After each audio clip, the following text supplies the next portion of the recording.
सवाल है, ये केएमसी का कल जो रिजल्ट आया केएमसी चुनाव का, 144 में से 134 सीटों पर टीएमसी ने जीत दर्ज की। तो क्या लगता है आने वाले दिनों के लिए ये डेमोक्रेसी को तो खतरा है ही, प्लस अपोजिशन लेस जो बोर्ड बन रहा है तो इससे जनता को भी खतरा नज़र आ रहा है। तो इस बारे में आप क्या कहना चाहेंगे? नहीं, जनता को कोई खतरा नहीं है। देखिए, मैं तो पिछले 1 महीने से बोल रही हूँ कि भारतीय जनता पार्टी 10 सीटें भी ले आए तो नारियल फोड़े, 10 सीटें भी भारी हैं। आप मेरे एक एक बयान को 1 महीने से पढ़िए। कॉर्पोरेशन इलेक्शन में मैंने जितने भी बयान दिए हैं, मैंने यही कहा है कि 10 सीटें भी भारी हैं। 5 भी आ जाए तो कालीघाट में नारियल फोड़ ले। 3 सीटें आई हैं। इससे ये समझ में आ रहा है कि भारतीय जनता पार्टी की फैन फॉलोइंग 0 बटा सन्नाटा हो चुकी है। भारतीय जनता पार्टी को लोग पसंद नहीं कर रहे हैं। भारतीय जनता पार्टी की हिडन क्रिमिनल आर्मी जो काम कर रही है उसको लोग पसंद नहीं कर रहे हैं। भारतीय जनता पार्टी जिन कैंडिडेट्स को चूज करती है, चाहे वो विधानसभा इलेक्शन हो, चाहे वो कॉर्पोरेशन इलेक्शन हो या आने वाला पंचायत इलेक्शन हो, भारतीय जनता पार्टी को अब लोग नहीं पसंद कर रहे हैं। 2019 वाला जो क्रेज था वो खत्म हो चुका।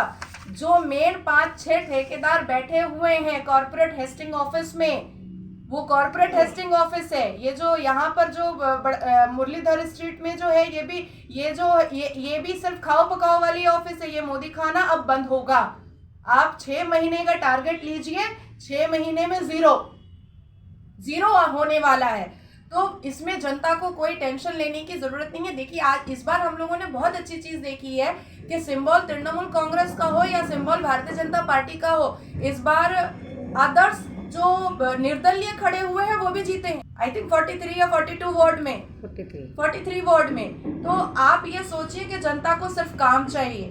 जनता को एक ऐसा लीडर चाहिए जो उसका प्रिय रहे, जो उसका साथी रहे, जो उसके सुख दुख में काम आए, जो उसके लिए खड़ा हो, जो उसकी मुसीबत में खड़ा हो, जो उसका आंसू पोंछने के लिए खड़ा हो। तो लोग जब तृणमूल कांग्रेस के सिंबल को भी इनकार कर रहे हैं काम के आगे, तो भारतीय जनता पार्टी ने तो डेफिनेटली कोई काम नहीं किया है। सिर्फ राम का नाम लेने से तो कोई जनता आपको पसंद नहीं करेगी। सिर्फ भारत माता की जय बोलने से तो जनता आपको वोट नहीं दे देगी। 18 एमपीज है, क्या काम किया है इन्होंने? सिर्फ घमंड है, और ये घमंड को तोड़ने का जवाब है जनता का। लोकसभा में यहाँ पर मैं अभी से बोल दे रही हूँ कि 18 सीटें अभी है, 7 सीटें भी भारी होंगी। अभी से मेरा ये बयान है, लिख कर रखिएगा। इस बार देखा गया है कि जितनी भी काउंसलर्स हारी हैं जी, उनमें से अधिकतर जो है वो महिला हैं। वार्ड 43 महिला, 135 महिला, वार्ड 50 जहाँ से सजल घोष बीजेपी के कैंडिडेट जीते वो भी महिला थी। तो क्या कारण है कि ये महिला का काउंसलर्स ज़्यादा हारी है इस बार? देखिए, मैं आपको नोटिस कर पाऊंगी कि वार्ड 43 हो या वार्ड 135 हो, शायद शहजादी अख्तर, मैंने पहले भी कहा, अभी थोड़ी देर पहले मैं कहकर गुजरी कि आप टीएमसी का सिंबल लें या आप किसी भी पार्टी का सिंबल ले लें, मैटर ये करता है कि आपने काम क्या किया, आपने जनता को अपने काम से कितना ज़्यादा अट्रैक्ट किया है, ये बहुत मैटर करता है। तो आज इंडिपेंडेंट कैंडिडेट के जीतने का सबसे बड़ा रीज़न यही है कि जिन्होंने काम किया उसको चेयर मिला।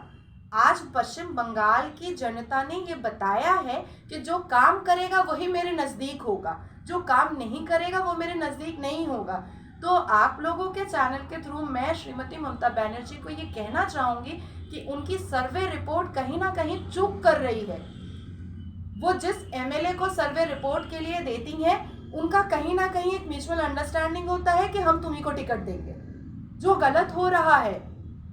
आप सोचिए, वार्ड 43 में जो काउंसिलर है वो 5 साल में सिर्फ 5 दिन के लिए दिखाई दे रही थी, बाकी पूरा काम उनके हस्बैंड कर रहे थे।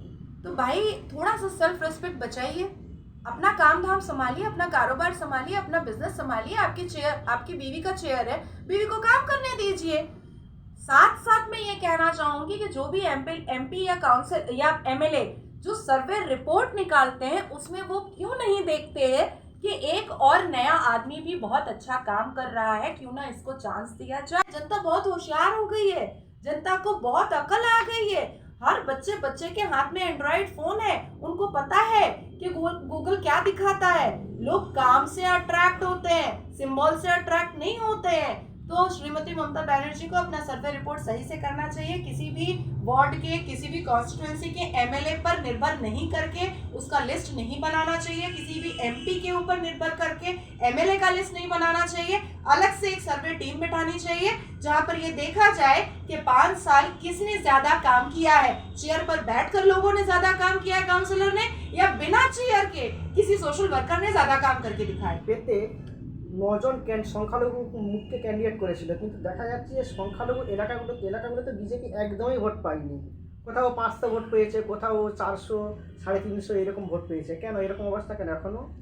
দেখুন, প্রশ্ন করার তো আপনারই দায়িত্ব আছে, কিন্তু আমি একটা প্রশ্ন করব, আপনারা তো মতলব মিডিয়া আছেন, সংখ্যালঘু যা যা ক্যান্ডিডেট ছিল ওদের প্রচার জন্য কি অর্জুন সিং গিয়েছিল, শুভেন্দু অধিকারী গিয়েছিল, দিলীপ ঘোষ গিয়েছিল, কেউ গিয়েছিল বড় নেতা?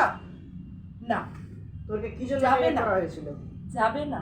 ওখানে তো মঞ্চে দাঁড়িয়ে বলবে জয় শ্রীরাম, আমি হিন্দুত্বকে সেভ করতে এসেছি। তো সংখ্যালঘু ওয়ার্ডরা তো জিজ্ঞেস করবে, তাহলে আপনি আমার কাছে কেন এসেছেন, যান হিন্দুরাকে বাঁচান। देखिए, दम नहीं है, ताकत नहीं है। आप सोचिए कि पूरे कॉरपोरेशन इलेक्शन में 144 वार्ड, आपने कहा 144 वार्ड में भारतीय जनता पार्टी का होकर के एक भी माइनॉरिटी स्पीकर नहीं था इन लोगों के पास। मैंने किनारा कशी की, एक भी माइनॉरिटी स्पीकर नहीं था। आप केला बागान में और आप बड़ा बाजार में भाषण दिलवाएंगे बंगला में, कौन समझेगा? हिंदी भाषा भाषी रहते हैं यहाँ, उर्दू जानते हैं यहाँ के लोग, उर्दू में बात करते हैं।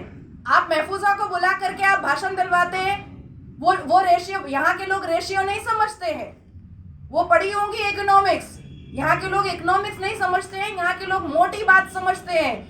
जया बच्चन समाजवादी पार्टी की जो एमपी हैं, उन्होंने कुछ सवाल रखे तो उस पर हंगामा हो गया, तो उस हवाले से आप क्या कहना चाहेंगे? देखिए, जया बच्चन जी बहुत ही बैलेंस्ड और बहुत ही लिटरेट वुमेन है, जिन्होंने हमेशा फैक्ट, बातों को ट्रांसपेरेंटली सदन में रखा है। सेकंड थिंग इज कि वो सिर्फ मेंबर ऑफ पार्लियामेंट नहीं है, बहुत ही रिनाउंड और बहुत ही काबिल तरीन वो एक्ट्रेस हैं, रह चुकी भी हैं, और उम्र के काफ़ी साल तक उन्होंने एक्टिंग में पार्टिसिपेट किया है, मे बी अभी भी करेंगी। तो आज जिस तरह से बॉम्बे को, महाराष्ट्र को बदनाम करने के लिए ड्रग्स का एक मतलब र्यूमर उड़ाया जाता है कि ऐसी अफवाह बनाई गई है और ऐसे चीज़ों को पोर्ट्रेट करके दिखाया जा रहा है कि जितने भी बॉलीवुड के एक्टर एक्ट्रेस हैं सब ड्रग एडिक्ट है और या फिर पेडलर्स हैं। तो ये इस पे तो रिएक्शन देना वाकई में बनता है, ज़रूरी है बना के आप सदन में, अगर आपके अंदर वो राज्यसभा एमपी हैं और वो ग्लैमर वर्ल्ड से आती हैं, वो बॉलीवुड से आती हैं, तो वो वहाँ पर अपनी बातें रख सकती हैं, जो उन्होंने बहुत ही अच्छे से सुशांत के मैटर पे भी उन्होंने रखा था, और कल भी उन्होंने वो ब्लास्ट हुई हैं, डेफिनेटली ब्लास्ट हुई हैं, और उनका होना वाजिब भी था, क्योंकि सीबीआई, ईडी, इन सब चीज़ों को मिसयूज़ किया जा रहा है। बहुत है जो अपने आप को सोचते हैं कि वो गंगा से नहा करके आए हैं और वो पूरे शुद्ध हो चुके हैं, न्यू बॉर्न बेबी हैं, उन्होंने लाइफ में कुछ गलत नहीं किया है। तो सबसे पहले तो समीर वानखेड़े को उनको अरेस्ट करना चाहिए था। जो लोग भारतीय जनता पार्टी के से इन्वॉल्व थे और वो सेल्फी का व्यापार मचा रहे थे आर्यन खान के साथ, उन लोगों को सबको अरेस्ट करना चाहिए था लाइन से। और आर्यन खान के केस में ये बात एकदम ट्रांसपेरेंटली क्लियर हो गई थी कि भाई ये पूरा फेक है। नवाब मलिक जी ने पूरे खुले तौर से बताया कि भारतीय जनता पार्टी की जो क्रिमिनल आर्मी है वो काम कर रही है। मैं आप लोगों को पिछले 3.5 महीने से बता रही हूँ कि भारतीय जनता पार्टी की क्रिमिनल आर्मी है जो काम करती है, लोगों को मैनिपुलेट करती है। भारतीय जनता पार्टी में अगर कोई मुस्लिम लीडर बहुत फेमस होता है, जनता का प्रिय होता है, तो जिस तरह से मुझे जेल भेजा गया मैनिपुलेट करके, उस तरह से उन लोग अलग अलग स्टेट में अलग अलग तरीके से जो भी बहुत हाईलाइटेड होता है, जो भी बहुत अच्छी फैमिली से आता है, जो बहुत रिस्पेक्टेड होता है, जो बहुत फेमस होता है, उसको जेल भेजने का काम किया जाता है। तो यही रीज़न है कि हम सबको एक आवाज़ बन करके भारतीय जनता पार्टी की उस हिडन आर्मी को अब जेल भेजने की ज़रूरत है। पश्चिम बंगाल में कुछ ऐसे सेंट्रल में थाना है जिसमें कुछ ऑफिसर्स बीजेपी के लिए काम करते हैं, हर हाल में काम करते हैं। तो जिस तरह से लोगों को मैनिपुलेट करके अपने हिडन क्रिमिनल आर्मी से मिसयूज किया जा रहा है, वो गलत है और उस पर हर एक व्यक्ति को आवाज़ उठाना अब बहुत ज़रूरी हो गया है। जया बच्चन ने किया है, हालिया में हम लोगों ने रूपा गांगुली को भी देखा था, उन्होंने भी किया है। तो आवाज़ तथागत रॉय जी ने भी किया है, मैंने भी किया है। आवाज़ उठाना बहुत ज़रूरी है।